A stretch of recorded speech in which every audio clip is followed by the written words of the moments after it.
अस्सलामु अलैकुम दोस्तों। आज की इस वीडियो में हम बात करेंगे करबला की जंग क्यों हुई। दोस्तों, इस वीडियो को देखने के बाद आपको किसी और वीडियो को देखने की जरूरत नहीं पड़ेगी, क्योंकि इस एक वीडियो में हमने शुरू से लेकर आखिर तक क्या हुआ, कैसे हुआ, सब कुछ बता दिया है। तो आप इस वीडियो को आखिर तक जरूर देखें। तो चलिए शुरू करते हैं आज की वीडियो। हजरत अमीर मुआविया रजी अल्लाह ताला अन्हु के विसाल के बाद आपके बेटे यजीद को खिलाफत मिल जाती है। यजीद एक बदतरीन और बदबख्त शैतान था। वह शराब पिया करता था, जिना किया करता था। जब यजीद को खिलाफत मिली तो यह जान गया कि मेरी इस खिलाफत को हजरत इमाम हुसैन रजी अल्लाह ताला अन्हु कभी कबूल नहीं करेंगे। इसलिए यजीद ने मदीना मुनव्वरा के गवर्नर वलीद बिन उतबा को खत लिखा और उसमें लिखा कि हुसैन इब्ने अली अब्दुल्लाह इब्ने उमर और अब्दुल्लाह इब्ने जुबैर रजी अल्लाह ताला अन्हु मेरी बैत को माने। अगर वह बात ना माने तो उन पर जुल्म सितम किया जाए। इमाम हुसैन रजी अल्लाह ताला अन्हु ने यजीद की बैत करने से इनकार कर दिया, क्योंकि यह शख्स मुसलमानों की इमामत और खिलाफत के हरगिज लायक नहीं था। आप जानते थे कि यजीद फासिक, फाजिर था, जिना करता था, शराब पीता था और जालिम था। इमाम हुसैन रजी अल्लाह ताला अन्हु मदीना शरीफ छोड़कर मक्का तशरीफ ले आए। अब आपको मक्का शरीफ में कूफियों के ढेर सारे खत आने लगे। उन खतों में लिखा हुआ था, ए इमाम हुसैन, आप कूफा तशरीफ ले आइए। यहाँ पर यजीद का जुल्म व सितम बढ़ता जा रहा है। हम आपसे ही बैत करेंगे। यजीद की बैत हमें हरगिज कबूल नहीं है। आपने हालात को समझने के लिए अपने भाई मुस्लिम बिन अकील रजी अल्लाह ताला अन्हु को कहा कि कूफा जाकर वहां के हालात मालूम करो कि वहां के हालात कैसे हैं। हजरत मुस्लिम बिन अकील रजी अल्लाह ताला अन्हु कूफा पहुंचे तो वहां के लोगों ने बड़े इकराम व एहतराम के साथ आपका इस्तकबाल किया। हजरत मुस्लिम बिन अकील के हाथों में 18,000 लोगों ने बैत कर ली और आपने अपने भाई हजरत इमाम हुसैन के नाम एक खत रवाना कर दिया। उसमें लिखा, यहाँ के हालात बिल्कुल सही हैं और 18,000 लोगों ने बैत भी कर ली है, लिहाजा आप जल्द से जल्द कूफा तशरीफ ले आइए। जब यजीद ने उन लोगों को धमकियां दी तो लोग अपनी बात से मुकर गए और इमाम मुस्लिम बिन अकील को शहीद कर दिया। कूफा के हालात इतने बदल चुके थे कि वही लोग जो हजरत मुस्लिम बिन अकील से मोहब्बत का दावा कर रहे थे, अब आपकी जान के दुश्मन बन गए। वहीं दूसरी तरफ मक्का में मुस्लिम बिन अकील का भेजा हुआ खत हजरत इमाम हुसैन तक पहुंच चुका था, जिसमें लिखा हुआ था कि कूफा के हालात बहुत अच्छे हैं, आप जल्द से जल्द तशरीफ ले आइए। लिहाजा हजरत इमाम हुसैन ने फौरन कूफा जाने की तैयारी शुरू कर दी। हजरत इमाम हुसैन अपने तमाम अहले खाना के साथ कूफा के लिए रवाना हुए। यह कारवां इमाम हुसैन इब्ने अली को कूफा ले जाने के लिए चल पड़ा।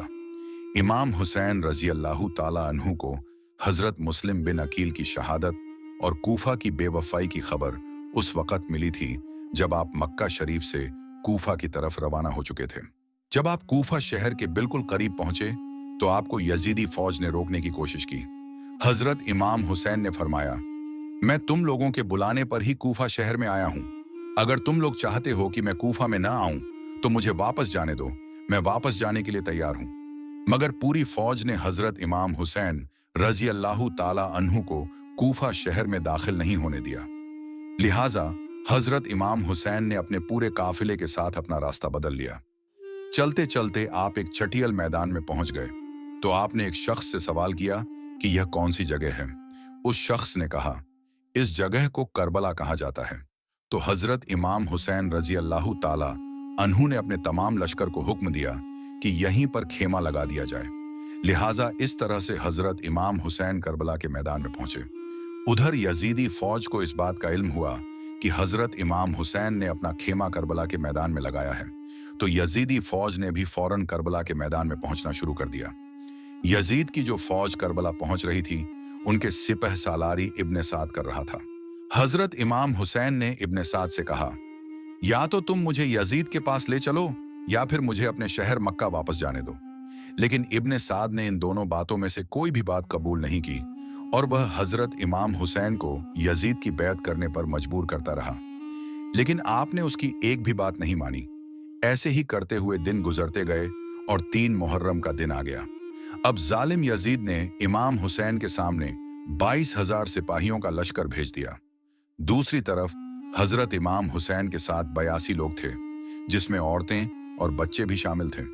प्यारे दोस्तों, आप ये सोचिए कि कितनी हैरत की बात है कि जालिम यजीद के दिल में इमाम हुसैन का कितना डर और खौफ था कि 82 लोगों से लड़ने के लिए 20,000 सिपाहियों का लश्कर भेज दिया।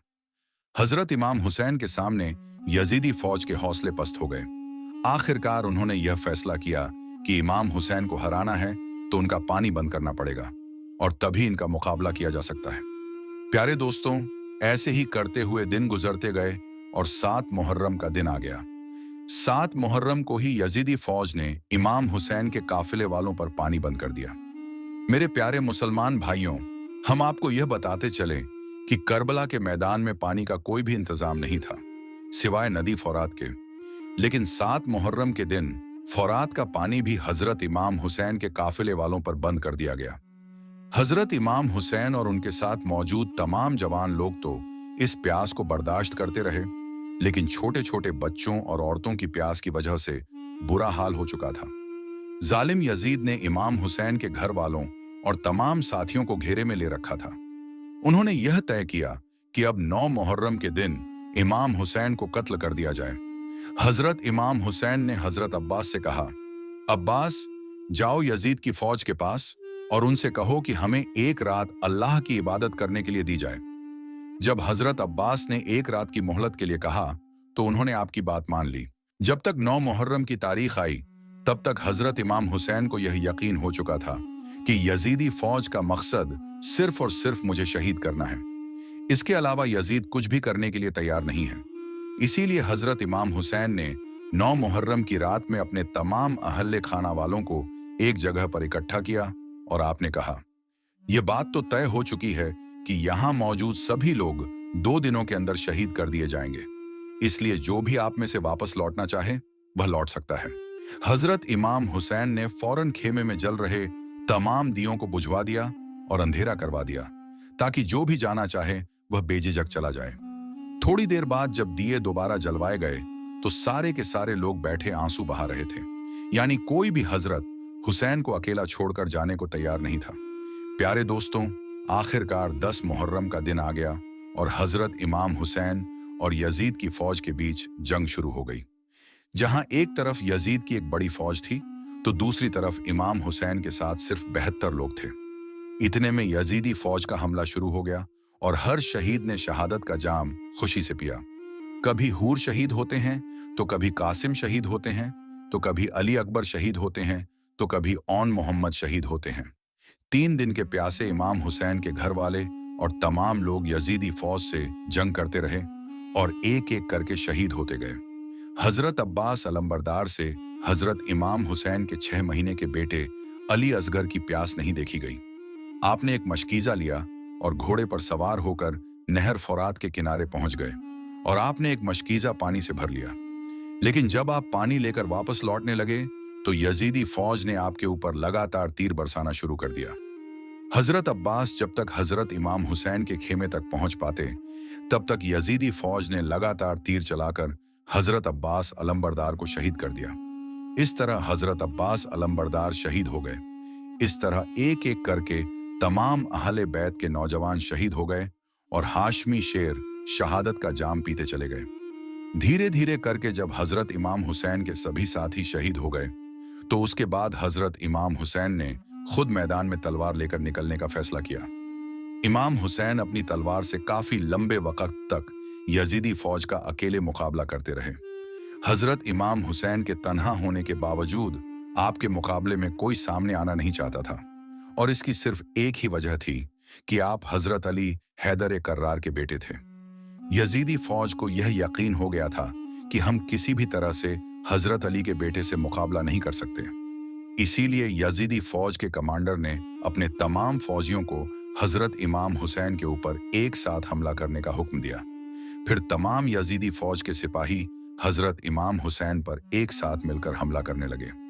लेकिन उसके बावजूद भी इमाम हुसैन लगातार यह साबित कर रहे थे कि बातिल चाहे तादाद में कितना भी ज्यादा क्यों ना हो, मगर वह हक और सच के मुकाबले में कभी टिक नहीं सकता। जब हुसैनियत और यजीदी फौज के बीच सबसे खतरनाक जंग चल रही थी कि उसी दौरान अचानक असर की नमाज का वक्त हो गया। हजरत इमाम हुसैन ने ऐसे मुश्किल वक्त में ऐसी जख्मी हालत में भी असर की नमाज पढ़ने का इरादा किया, जबकि चारों तरफ से हमला लगातार हो रहा था।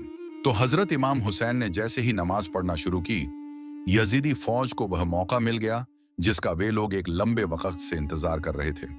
यानी जैसे ही हजरत इमाम हुसैन सजदे में गए, शिमर नामक लांती ने आपकी गर्दन पर तलवार चलाकर आपके सर को जिस्म से जुदा कर दिया।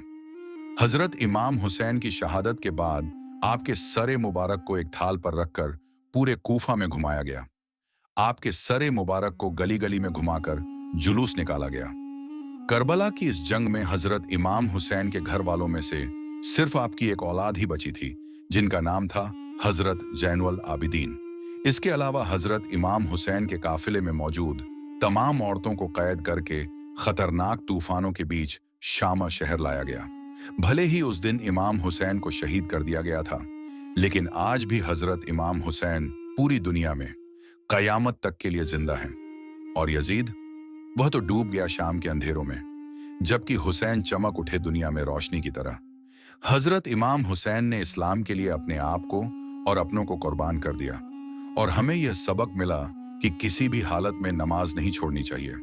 हजरत इमाम हुसैन रजी अल्लाह ताला अन्हु नवासा ए रसूल सल्लल्लाहु ताला अलैहि वसल्लम थे। अगर आप अल्लाह ताला से दुआ मांगते तो अल्लाह ताला करबला के मैदान में फरिश्तों को भेज देता। अगर इमाम हुसैन रजी अल्लाह ताला अन्हु अल्लाह ताला से पानी मांगते तो अल्लाह ताला बारिश बरसा देता। लेकिन हजरत इमाम हुसैन नवासा ए रसूल अल्लाह ताला को राजी करने के लिए अपना सर सजदे में रखकर कटा दिया और अल्लाह ताला को राजी कर लिया। हजरत इमाम ने जुल्फिकार तलवार मियान से निकाली, और जब दुश्मनों पर हमला किया तो वो हमला अल्लाह के शेर का हमला था। जो भी आपके मुकाबले में आया उसे सीधा जहन्नम पहुंचा दिया। सैकड़ों जफाकारों से लड़े और सैकड़ों को जहन्नम भेज दिया। जिस तरफ नजर डाली सब कुछ पलट कर रख दिया। प्यारे दोस्तों, हमें उम्मीद है कि आपको आज की यह वीडियो पसंद आई होगी और आपको यह भी पता चला होगा कि करबला की जंग में क्या हुआ था, ये जंग क्यों हुई थी और कैसे हुई थी। तो हम उम्मीद करते हैं कि आपको यह वीडियो पसंद आई होगी।